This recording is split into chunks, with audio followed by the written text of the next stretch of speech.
Perfect. So we are going to get started very promptly because I mean that very literally. We have no minutes to waste. We have 1 hour and 4 amazing presentations with 5 incredible presenters from different disciplines. Come on in. But welcome and thank you for joining us.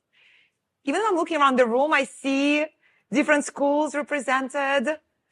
I see representation of different areas. This is a session on open dialogue within and across disciplines. Come on in. Yeah, that's okay. Grab a seat. So I'm going to tell you up front, we're going to start with better listening, and then we're going to go all the way to better questions. And then we're going to hopefully leave a little bit of time at the end for you to ask your questions. But I'm going to tell you, we're going to have limited time, not surprisingly, but we certainly hope that this session here is our way to open a dialogue, both within and across sessions. Because of the limited time, and I want to make sure we hear from the presenters, not from me about the presenters. I'm going to do very little introduction, but you have the bios. I certainly encourage you to explore. We're going to start with Kristin. Come on over on better listening. The clicker is right here, and there we go. Kristin, just for the record, is our Senior Associate Dean for Culture and Community at Harvard Business School. Can you guys all hear me? Right? Okay, perfect. Great. So, hi, great to meet you all. I put up all these titles more to just give you some context of where I'm coming from. So I teach finance. I'm a practitioner in the finance unit. And I took on this role July 1st of a year ago of being Senior Associate Dean for Culture and Community. And needless to say, this job has turned out a little different than I expected. Along with it came 2 other assignments, which was at HGSE we should have our own working groups around anti-Semitism, Islamophobia, anti-Arabism, and I am co-chairing actually both of those groups. So it's been really an amazing journey over the last year. And what I wanted to kind of talk a little about is therefore what we've been thinking about at the business school around how to help our students be better at conversation. And we started with this whole concept of difficult conversation.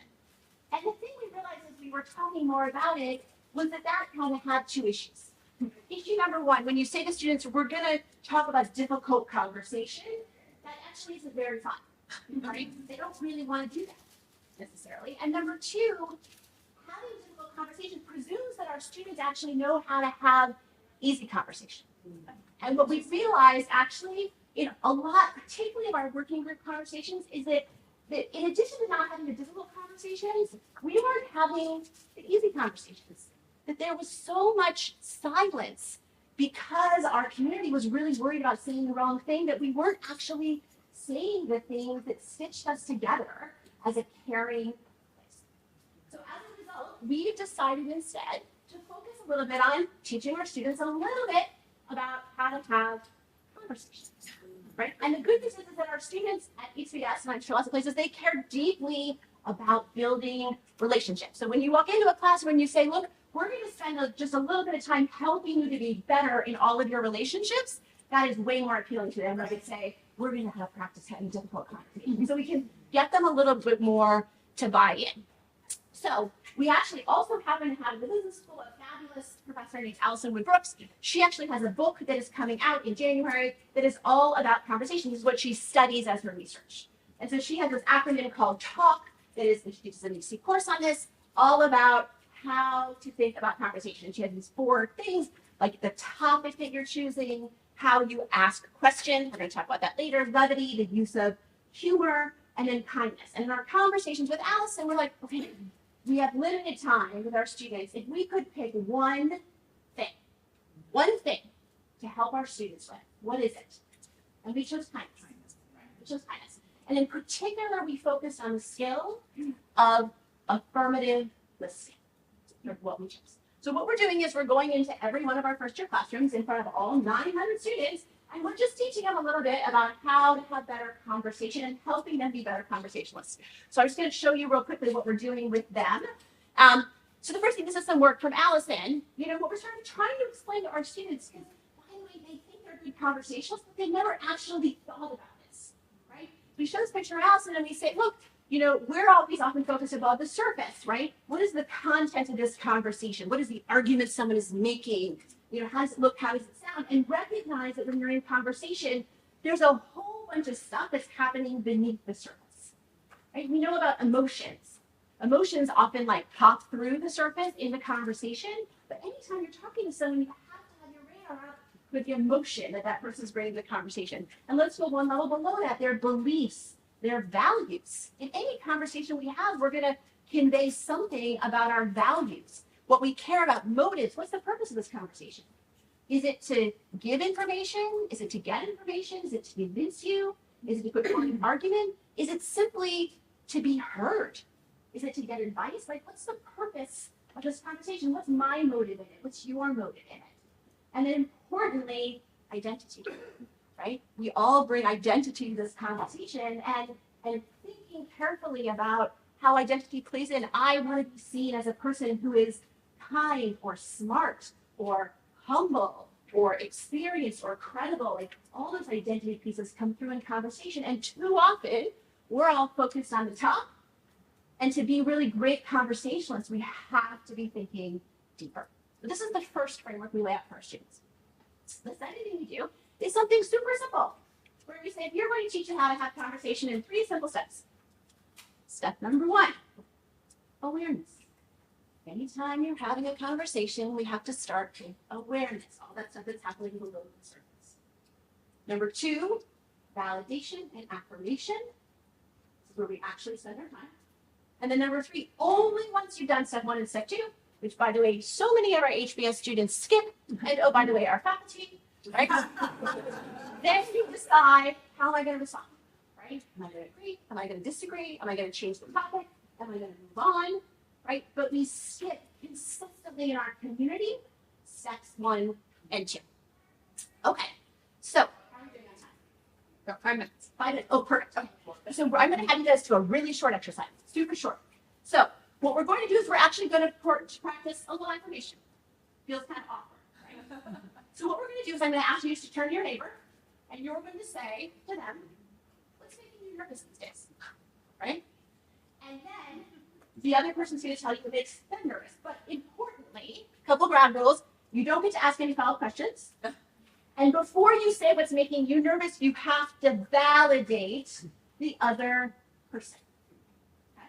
Now, what does it mean to validate or affirm in a conversation? So we talk about invalidation here with our students. Example here, HBS student number 1, I'm really worried I'm not going to get a job. What do we all do? By the way, I do this as a parent. Don't worry. You are so smart and great. It will be fine, right? We do this to each other. We do this to our children. I do this to my spouse, right? And instead, what we want to sort of do is validate. It makes total sense that you're feeling nervous and stressed. It's like a big decision, and there's lots of uncertainty. I think you're so smart and you will do great, but I know this is hard to believe when you're deep in the middle of this. Right? That's what affirmation feels like. And do you see how that just hits different? Okay, so the simple exercise, here's some phrases. If you need help, if you haven't practiced doing validation. Oh, by the way, I will tell you that I learned how to do this, and now I'm a way better mom and spouse and the like. Even when my husband is unleashing one of those sentences on me, it still feels really good. So here's what I'm going to do. I'm going to give you 2 minutes, okay? And I want you to simply tell the person next to you, what are you nervous about these days? And your job is to validate it, okay? And then you're going to switch. You can do this in a minute, 30 seconds.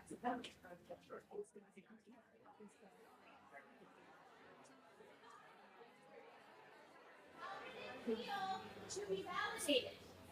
Good. How do you feel? Even though you knew they were doing it, it still feels really good. So, okay, so sort of last sort of slide here. One of the really important things we're saying to our students is to recognize that affirming someone is not the same as agreeing with them. Right? I could totally disagree with someone's perspective on the Middle East, and I can affirm how they might be feeling, super upset or scared or worried. Those emotions make a ton of sense. The problem we are having in HBS is because we are so worried about not having the agreeing conversation, we're not having the affirming conversation. We're not having the conversation that's like, how do you do it? Right? How do you feel? Oh my God, it makes so much sense that you're feeling that way. And that just eats away our. Sorry. So let me sort of leave it there. Thank you. This is a work in progress. So far, students I really like it. It just sort of shocked me because they don't really love anything that's brand new, but I'm continuing on this journey. So thank you. Thank you. Thank you so much. So we are going to continue our journey. And so delighted to introduce Karen Thornburg. We're making very short introductions, but talking about new, come on down. I just cannot not mention the new book that is very hot off the press. Do you mind telling us the title of the book? Gender Justice and Contemporary Asian Leaders. Yeah, so you know what to do. So come over and here's the clicker. Perfect. There you go. Get us started. Great. So hi, everyone. As mentioned, I'm Karen Farmer. I'm the new faculty director of the Derek Box Center for Teaching and Learning. I'm going to share with you today a few of the things that I encounter in my large medical humanities general education course. So this is a course I've been teaching steadily off and on for about the last 10 years.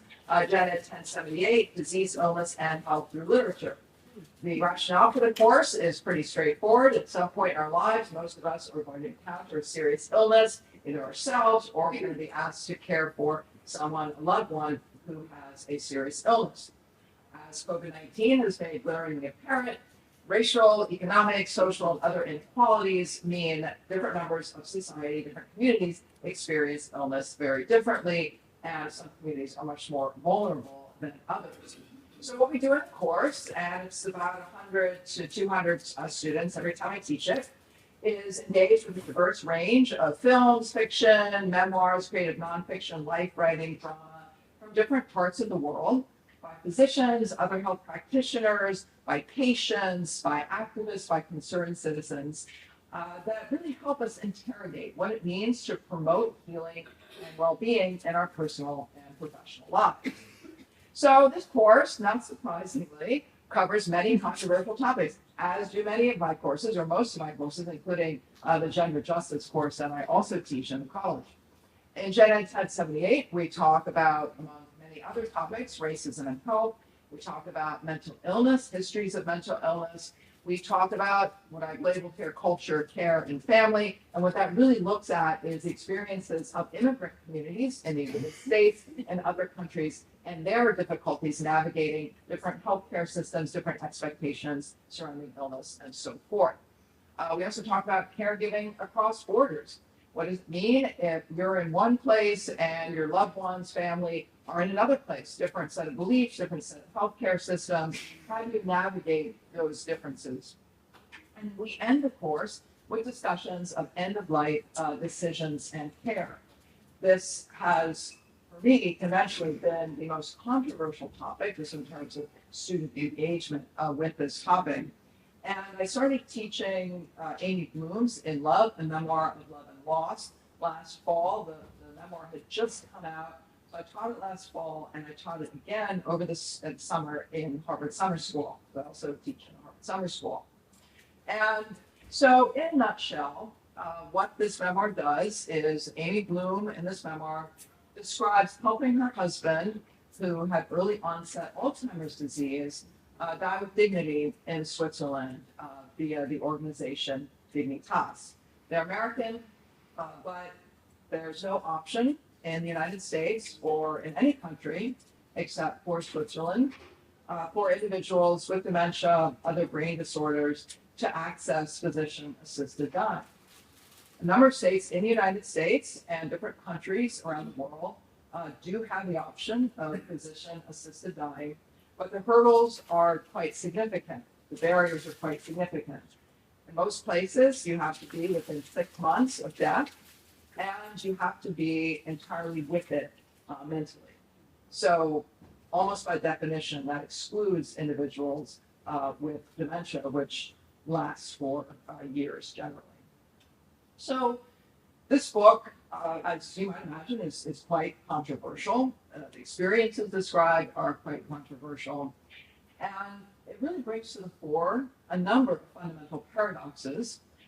But one of them, or one of them that I think the students have engaged with most productively is the paradox surrounding physician assistance with dying in cases of dementia and similar conditions. So in the case of dementia, if one is still lucid, then one is seen as making decisions prematurely. So say if someone has dementia in the family and they right now are totally lucid and they say, you know what, I've watched my father, my grandfather, my uncle, my grandmother die really long, painful, horrible deaths of dementia. I don't want that for myself. So when the time comes for me, I don't want any interventions. I don't want to be fed. All these things. You can outline all these things, but that won't be taken seriously by many because, well, they were a different person or they were lucid when they made those requests or demands. But if you're no longer lucid, you're no longer seen as being fully yourself, then you're not seen as being capable of making such important decisions. So if you're in the throes of dementia and you start pulling out tubes, oxygen tubes or feeding tubes or so forth, often those will be forced right back on you because, well, so-and-so isn't at place. They don't mentally understand what's happening. So we have to intervene for them. And there are countless cases, and I share with students some editorials from the New York Times, other media, where people will write in about what happened in their family and the difficult decisions that family members had to make. For instance, if a father said, I don't want any intervention, and then by the time the father gets really ill, the kids say, well, we can't, we have to do everything to save dad, even though dad himself had said, I don't want this to happen. The kids feel obligated. And then there's a medical establishment that sometimes tries to impose history. It's a mess. And if anyone here has been through this in their families, they probably can understand or seen, a close friend go through it. And for a lot of the students in my class, actually, this is a very real scenario. They've seen this happen within their families. So how do we resolve these really difficult situations where the medical establishment might be saying one thing, where the person said themselves may have said one thing 10 years ago or 20 years ago, but how do they feel now? Or family members for various motives for thinking one thing or another. How do we resolve this unresolvable situation? So we have the discussion on these issues, and one of the big aims here is to foster deep engagement, both with the memoir itself, but also with the much broader topic at play here, and really create an environment where students feel empowered to share their perspectives and to ask questions. And as mentioned, we do this at the end of the semester, so the students are comfortable with me, they're comfortable with one another. We do a lot of interactive stuff throughout the semester in class, so they're used to talking about difficult things with one another. So in class, I outline different reasons used by the two primary sides of this issue, and then I ask the students to work in pairs or in small groups to discuss how communities might resolve what appears to be this unresolvable tension. And why? Well, this approach encourages students to think deeply about pros and cons of diverse approaches to end-of-life decisions and care. It reveals even more starkly the impossibility of answering some or many questions and completely solving some or many problems. In other words, as with so many things that we discuss in this course, there's no one right way or wrong way. It's a big muddle and mess. We don't have great answers. We probably never will. So how do we proceed from there? And finally, we enable students through these exercises to feel more free to share their own opinions, to explore different opinions, but also to connect more deeply with one another, even if they disagree. And we haven't talked so much today about students connecting with one another in the context of student loneliness, of student isolation. These are huge issues. They've been covered in the Chronicle and other forms. And one of the goals for my course is not only to teach students about how loneliness affects health, and they say, loneliness is severe loneliness is akin to smoking about 15 cigarettes a day. It's a serious section of health. So teaching students about loneliness and health, but also helping students overcome loneliness by more deeply connecting with one another. So how many minutes do I have? Probably one. Oh, gosh. Okay, well, sorry about that, folks. I did not manage time well. So I don't think we have time for this, but this is what I was going to do for an interactive exercise to ask you to take different sides, you know, to pair up or groups of three, take different sides of the issue, even if it means taking a side you don't agree with, and brainstorm compromises with one another. Discuss, and you all will keep time, correct? Okay. We just have like one volunteer group. In the class, we'd have multiple, but just like one group really quickly share out your disagreement and compromise. Odio, go ahead. I was surprised at how quickly our disagreement fell apart, like holding those two sides. And we immediately turned into identifying all the things we didn't know that we would need to know to try to come up with a compromise. But it was like a matter of seconds before we lost our hold on the hard lines. And that's exactly the point, right? That these issues that in legal matters and policy seem really straightforward and clear cut. You have to have all the bullet points. In practice, it's completely different. So thank you, Odile, and thank you, everyone. Thank you. Thank you, Karen. And I think that's a great transition to Salma and multiple narrative framework. And Salma comes to us from C's. First of all, my son is out of a job and he designed these slides for me. I'm not a very bold person when it comes to color. So, but there's actually a use for this color and you'll see it later. So multiple narrative framework is basically a pedagogical approach. And the reason why we should be focusing on pedagogy, especially in light of, you know, the topics that are being discussed in this conference, because the way you teach something is often as important, if not more important, than what you are teaching.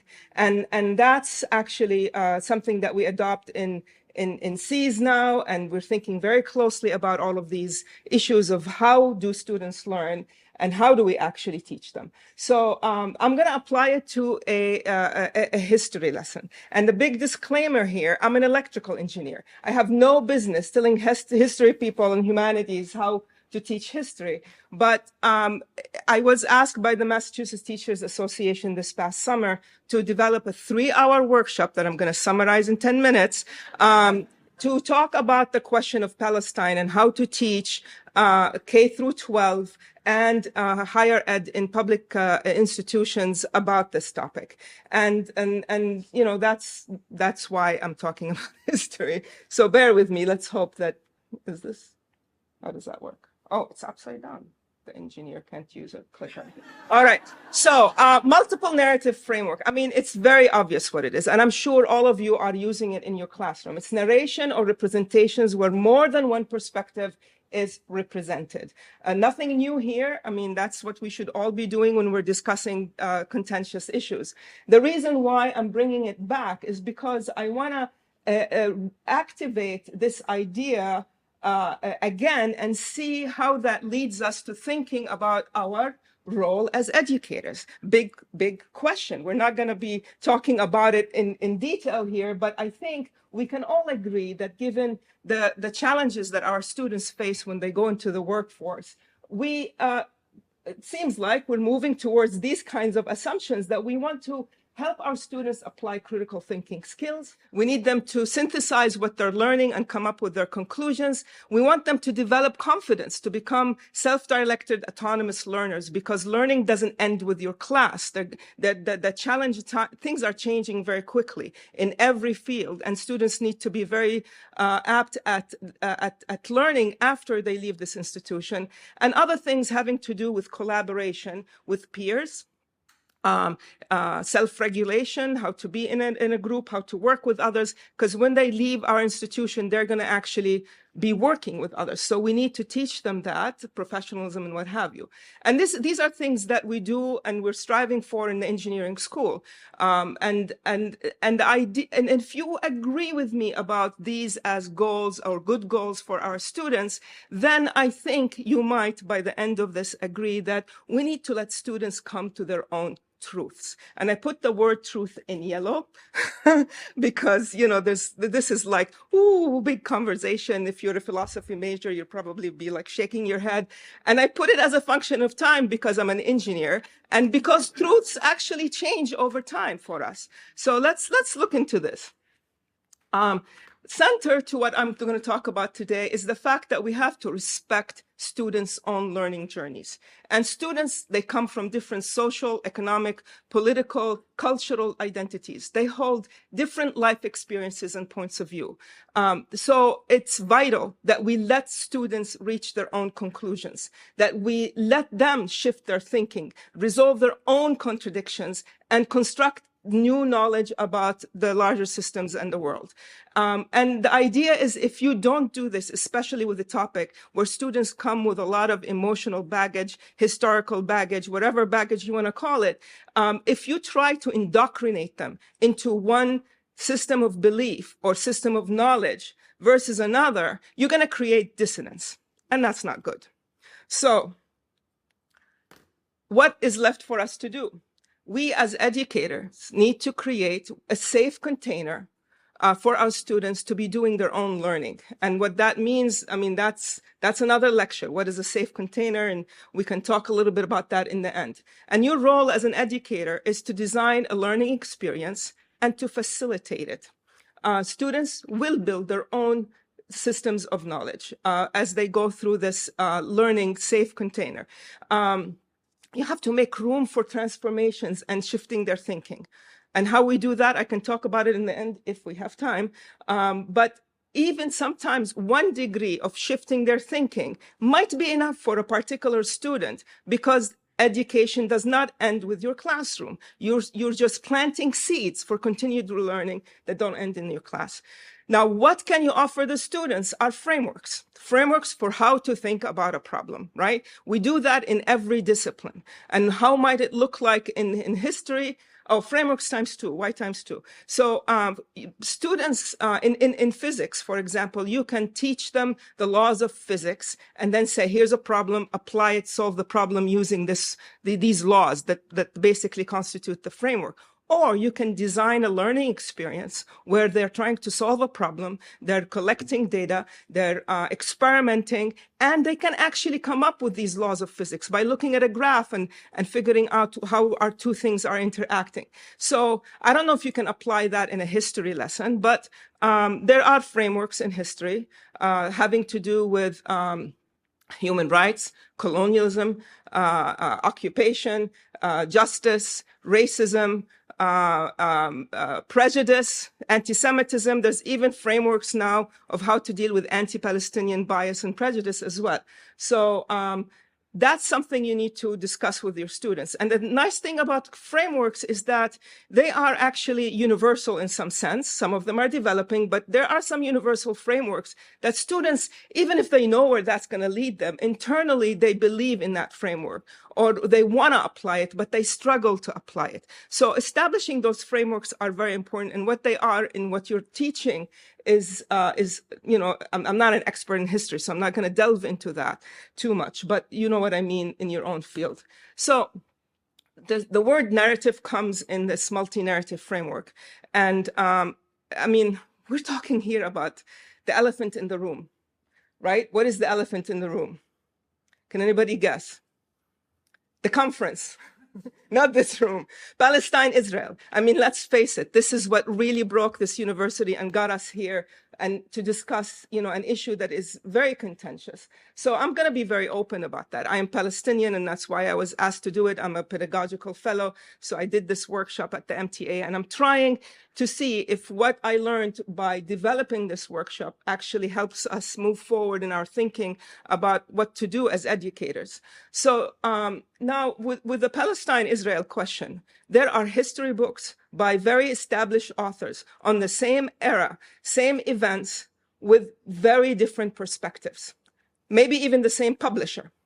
Okay, so what do you do with that? History books are definitely a resource and should be a resource. But the idea is that, we were exploring, at least in the conference, is that if you use primary sources, which are basically poems, narratives, stories from people who have experienced the events and who are directly related to the events, this is a much more relatable piece of information for students because it's a very personal account.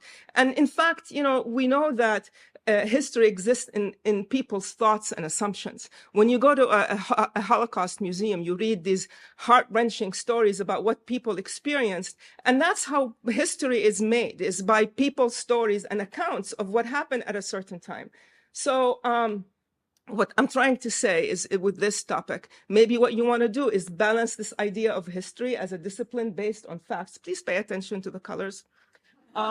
With the idea of history as a collection of human experiences and memories based on a person's perspective. Okay, so that's what I'm trying to, this idea of primary sources as possibly being more important than a history book around this topic is something to consider.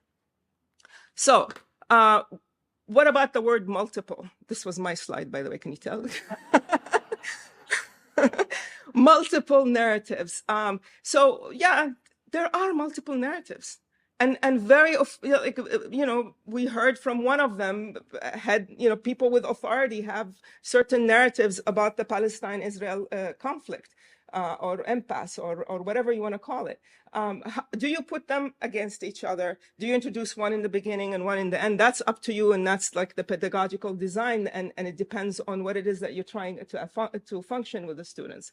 And when you, as an educator, present these multiple narratives, you can no longer be accused of being biased, and you can build better trust relationships with students that come from different backgrounds, basically. So you have to be very careful about presenting the whole spectrum, and depend on what you've been teaching your students about what this institution claims to be teaching the students about critical thinking and confidence to make decisions to come up with their own conclusions about this. So I'm going to stop reading the colors. So read this for 1 minute, please. And then I'm going to ask you a question.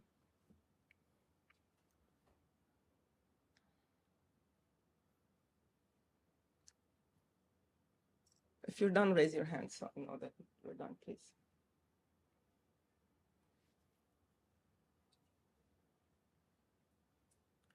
Okay, let's try to categorize them. What is that first thing? What would you call that if you've been paying attention to my colors? Actually, my son did this, and then I realized it has some value. So please, Adam. I think it's meant to be a fact, but I'll just point out that there's also interpretive work being done by wholly colonized. It's a fact. It's a fact, right? Okay. What's the next one? There's two of them. Go ahead, please. It's the narratives of the two groups, the Europeans and the people who are colonized. Okay, so this is different perspectives. This is not necessarily the narrative as I was talking about in terms of primary source stories or whatever. It's a perspective on the third thing, which is the narrative, right? So it's very important to distinguish these things, and there are definitions for them. I don't think I need to go through that definition. Facts is information. Let's go over it since the slide is here. Fact is information that can be independently verified. Perspective is a particular attitude toward or way of thinking about something, a point of view. And narrative are the stories we tell and believe, and to explain these set of facts and the events that happen to us. And the truth, your truth, the student's truth, is something every person creates for oneself. It's an interpretation of these facts. So facts and truths are distinct. Facts are interpreted through perspectives. And based on these perspectives, we develop narratives, and the narratives become our personal truths. This is how people can come to different truths from the same set of facts. And if you're a philosophy major, you can, butt heads with me later. So this is what we read, and this is the truth that I came up with about this. I believe that while not all Europeans understood colonization as harmful, the extreme harm experienced by Africans means that it was nevertheless unjust, and that justice lay in the struggle against colonialism. That's one truth. Just give me 1 minute. So making room for transformations. I just want to say something about one of the earlier presentations that were done. And I want to pose this question. If there's a framework for understanding what colonialism is it your job to tell your students what colonialism, whether the state of Israel is a colonial settler state or not? Can't the student actually deduce that on their own from looking at the frameworks, looking at facts, looking at narratives, and decide for themselves? So that goes back to what I wanted to say about your role as an educator. And to make room for transformations, I want to go back to what was said earlier about activating knowledge, but also self-knowledge and awareness about who's in the room.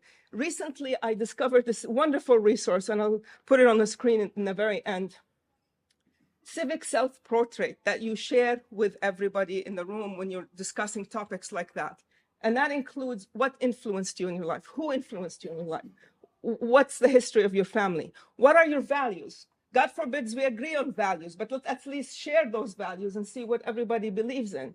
Why are you in this class? What are your triggers? This can be very helpful in a classroom where students need to understand where everybody is coming from.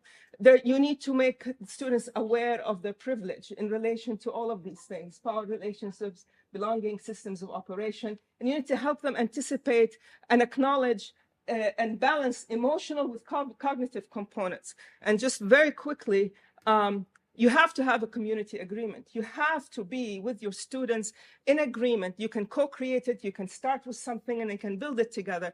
And one of the most important ones that relate to Palestine, Israel, and any contentious topic is that they need to differentiate between safety and comfort, accepting discomfort as necessary for growth. And the last thing I want to say, which is very important, in educational developmental theory, there's something called self-regulation. Every student has a goal for what they want to learn and how they're learning and how they're going about their regulation. In a situation like this, we really need to focus on co-regulation, on students working together in peers and in groups and seeing how that translates. I'm just going to put the site right here to show you. I loved it. There's so many amazing things.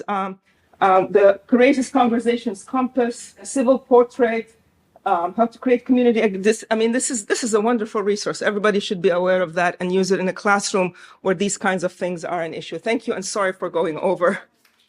No, but the good news is, thank you. And the good news is, but first of all, what you said about the learning, that it doesn't have to stay just here, that I hope it continues outside of this classroom, right? And that we're hoping to bring Salma for a longer workshop. So we're working with Hilt. I think Nick walked off, but certainly just stay tuned for more to come. And we are now moving to our final presentation with Dan and Luz, who are actually bringing us home, where they teach at Harvard Graduate School of Education and also co-founders of the Right Question Institute. And then we will close with hopefully having a few moments for your, hopefully, right questions. But let's turn the floor to you. Okay, great. Thank you very much. And thank you, Alexander and Odile, for all the behind the scenes work. There's a lot of work that went into making a conference and the panel. So I really appreciate that. And I'm very, very sorry that I don't get to hear more of my co-presenters. But we're excited to share with you from our course, Building Nimble and Democratic Minds, a model for fostering agency and strengthening democracy. We've been teaching it at Harvard since 1787. We're not that old, but 1787 could have been a good time to have a course like that and question some of the flaws in the American Constitution, which might have prevented the need for a course on building nimble and strengthening and democratic minds. So we're going to share with you an exercise that's just a tiny piece of strategy that we have with you. So before we do that, I just want to take you a look at New York Times asked college presidents about 20 years ago, what should students learn in 4 years of college? And Leon Bodstein said, well, there's so much knowledge, so much information, they can't possibly learn everything. So the primary skills should be analytical skills of interpretation and inquiry. In other words, know how to frame a question. Nancy Cantor, who's now the president of Hunter College, said the same thing. So much knowledge, they can't learn everything. The best we can do for students to have them ask the right questions. We often say for a lot less money, we try to do the same thing at the Right Question Institute. So, and our work connects to a tradition of democratic education. The woman seated in the middle there is Septima Clark, one of the greatest educators of the 20th century, who we find that many people have not heard of. She was a teacher in the Charleston, South Carolina school district and was fired after 18 years of teaching for being a member of a civil rights organization. She set up citizenship schools in order to teach basic literacy to African Americans in her community. But it's not just to prevent them getting cheated out of wages, but also to help them build civic capacity to be able to participate and change the democracy that was not a democracy. And Septima said very clearly, I believe unconditionally in the ability of people to respond when they are told the truth. We need to be taught to study rather than to believe, to inquire rather than to affirm. And I think that's consistent with a lot of the other things that we've been hearing today. And I really want to bring attention to Septima Clark because she really, truly was one of the greatest educators, and people know very little about her. So Luce is now going to give you a quick exercise in our strategy, and we'll put you to work.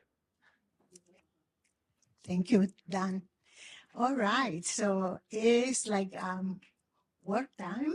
So not that you have not been working, but we are going to actually go through some of the components of the question formulation technique process, which is one that we use very often in our course. All right, so first of all, there are some rules that we will be using for formulating questions. And they are ask as many questions as you can. Do not stop to answer, judge, or discuss. Write down every question exactly as it is stated and change any statements into questions. So think for a second about what might be difficult for you in following these rules, or which one of these rules will be difficult for you to follow. Just think about it. All right, so you're going to keep that rule in mind and make sure that you don't violate that rule, okay? All right, so at the tables, I need, we're going to stay how we are. The people in the back can join one of the other groups. And at each table, I need a scribe. So very quickly identify who will be writing down the questions for the group. So, and let me know, when you have a scribe. All right, so last thing, make sure that the scribe writes down the questions exactly as you stated, and make sure that the scribe also has an opportunity to put questions in the list, all right? All right, and this is what we are asking questions about. This is your topic or question focus, building nimble and democratic minds. So what I need you to do is to ask as many questions as you can, follow the rules, and number the questions as you produce them. 2 minutes only. Okay, so let's go.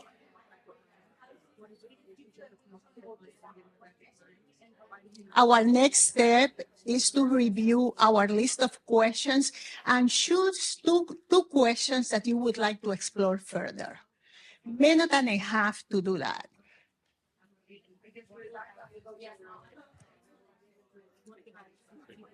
All right, so let's move on. Thank you. All right, so I'm going to ask a couple of volunteer tables to share their priority questions with the large group. So who's ready? I like people who are always ready. We started calling Nimble and Democratic Minds NDM to make it fast to write. So our one question is, do students want it?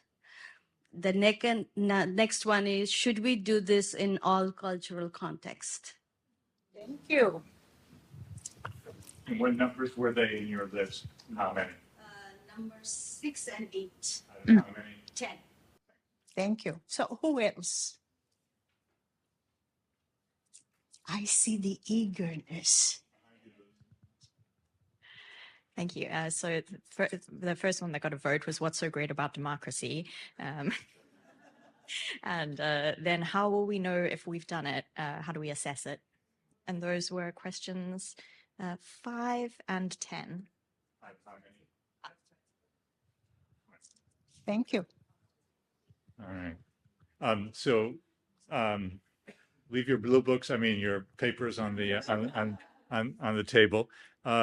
So in our class, we have students from around the world. We have students from India, Pakistan, Malaysia, Tunisia, Israel, Germany, England, and the United States. And they work on projects where they take some of the concepts that we've developed around building nimble and democratic minds, some methods, techniques, practices, and some concepts of micro-democracy on how do you build democratic capacity on a micro level that is usually overlooked. And they create projects that about implementing on multiple levels, some people within an individual organization or school, and some on a national level on how to redesign civic education in all of Tunisia. So, there's a range of projects, and what they're actually trying to do is to figure out how do they build people's capacity to think for themselves and do it in a way with very specific and concrete ways of doing that. So we want to just have you take a look at this. We did some work with the Rising Scholar program of incoming first-year students. And what students learn just by going through a full question formulation technique, you just went through a piece of it here, is that a simple prompt can result in many different questions. People must ask a variety of questions in order to gain the information they desire. Additionally, not all questions are simple. There can be varying answers or no answer at all. And as my group and I made questions, they were able to see different perspectives and ideas. And as Jillian knows, this was on their very, very first day on campus at Harvard. And this is kind of the thinking that was going on and what they were discovering by just developing the skill of question formulation, which I think connects to how do you deal with complexity and kind of builds that type of capacity with a very concrete tool that they can use for that purpose.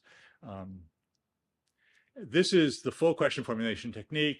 It's very available at our organization, Right Question Institute. It's easy to access. The course uses this, but uses also a voice in decisions technique, which is actually very relevant to some of the work that's being done here. And we do more work on democratic education and the work of Preceptor and Clark and others. And I guess that's it. Thank you very much.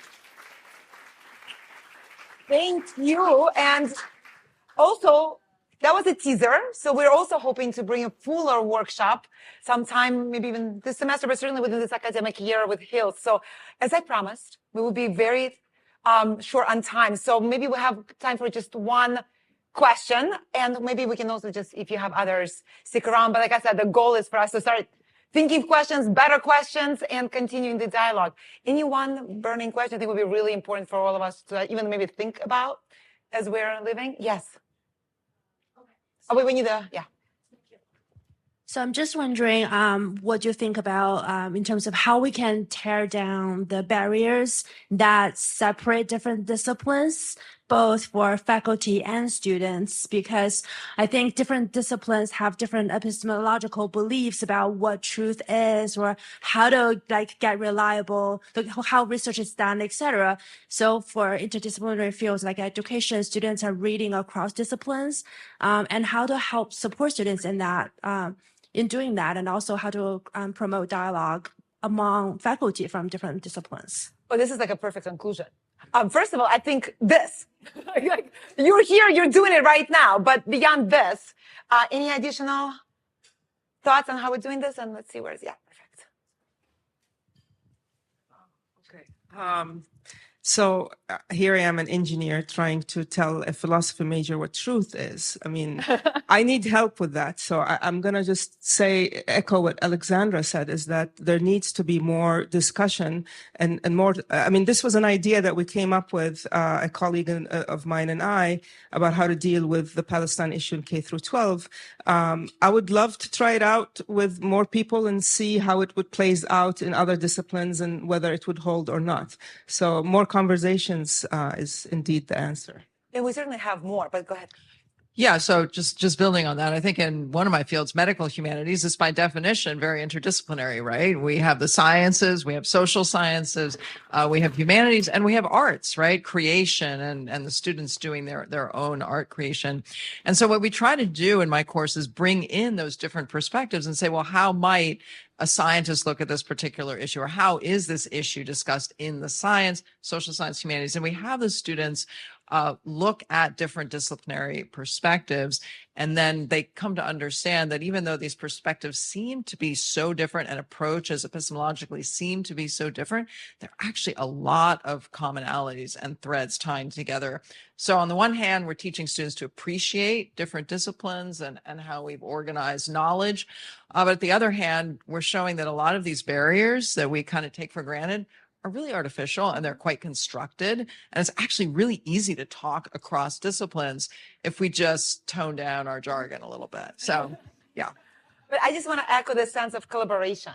And I'm certainly hoping that we can sustain this collaboration here. So huge, and this is also a collaborative effort. So huge thank you to my partner, Adil, for setting this all up. Thank you for coming. And of course, thank you to all our families. Oh my God.